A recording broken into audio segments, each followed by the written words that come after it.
साला and welcome to versatile comedian. तो आजकल देख लो ना, हर कोई लाइन में खड़ा हुआ है। ऐसा नहीं कि लाइनों में ज़रूरत भी है। कोई इंडियन आइडल के लाइन में खड़ा हुआ है, कोई राशन के लाइन में खड़ा हुआ है, कोई आईफोन खरीदने की लाइन में खड़ा हुआ है। हर कोई लाइनों में खड़ा हुआ है। मैं नॉर्मली किसी को नहीं देखा कि ऐसे गए हैं दुकान में आराम से सामान ले लिए। मैंने 2-3 लोगों से पूछा, भैया लाइन में क्यों खड़े? पता नहीं भाई साहब। मैं पता नहीं, मतलब सब खड़े थे, हम भी खड़े हो लिए, कुछ मिल ही जाएगा हमें। मैंने कहा आपको पता नहीं आप क्यों खड़े हो? कहते नहीं। मैंने कहा कुछ और काम नहीं, वेले घूम रहे थे भाई, वेले घूम रहे थे। सब लोग खड़े होते देखे तो हम भी खड़े हो गए। मैंने कहा बहुत बढ़िया। और ये ना टैलेंट हम लोग को बचपन से आ गया है हमारे पास। स्कूल में ऐसा था कि एक दिन क्या हुआ, हम लोग थोड़े से लेट हो गए स्कूल में, और पहुंचते पहुंचते हम लोग फटाफट घुस रहे हैं। तो हम लोग देख रहे हैं सारे बच्चे लाइन में हैं। तो हमें लगा कि हम शायद ज़्यादा लेट हो गए। कुछ बच्चे मैं क्लासरूम के अंदर देख रहा हूँ, लेकिन जाने की हिम्मत नहीं हो रही। मैं फटाफट जाकर लाइन में खड़ा हो गया। उधर से पीटी सर हैं सामने, फिर धुनाई हो रही है 6-7 बंदों की। हमने भी हाथ दिखाया, हमारी भी धुनाई हो गई। फिर सर हमें ऐसे खड़ा करके बोलते कि ये बच्चे, सबको बुलाया जाता है, फिर बोलते ये बच्चे देख लो। फिर वो हमें दिखाते हैं और कहते हैं कि ये बच्चे पुड़िया खा रहे हैं, सिगरेट पी रहे, दारू पी रहे। मैंने कहा सर हम नहीं, शराब। ये बच्चे पुड़िया खा के, दारू पी के मस्तियाँ कर रहे हैं। मैं और मेरा दोस्त एक दूसरे की शक्ल देख रहे हैं। लेकिन हमें लगा कि यार ये कौन सी लाइन थी यार, ये पुड़िया वाली लाइन थी क्या? गलती हो गई हमसे। फिर हमने सर को बोला सर हम बाद में आए थे ऐसा और इसीलिए हम इस लाइन में मिल गए। तो सर ने सोचे तहकीकात करी, तो बाद में पता चला कि हम बेगूसर थे। सर ने हमें अलग से लाइन से खड़े कर दिया। इनकी इंसल्ट हुई थी, अब हमारी होने वाली थी।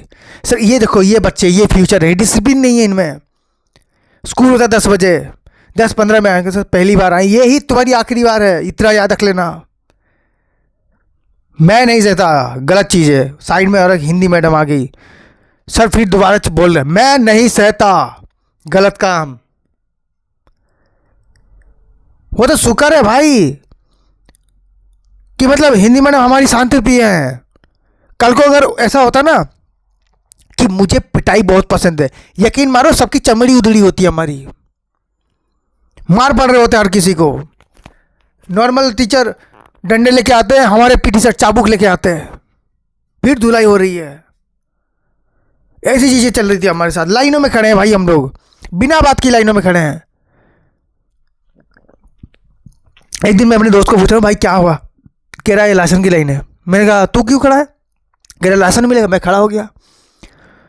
मैं और मेरे 3-4 दोस्त हम लोग खड़े हो गए हैं, क्योंकि राशन की लाइन में वो पैकेट वैकेट कुछ मिल रहा था, बेसन वसन भी मिल रहा था। मैंने बोला यही तो मौका है। मैं खड़ा हो गया। कहते कार्ड दिखाओ। मैंने कहा कौन सा कार्ड? कहते हैं राशन का कार्ड दिखाओ। मैं कहा वो तो नहीं है।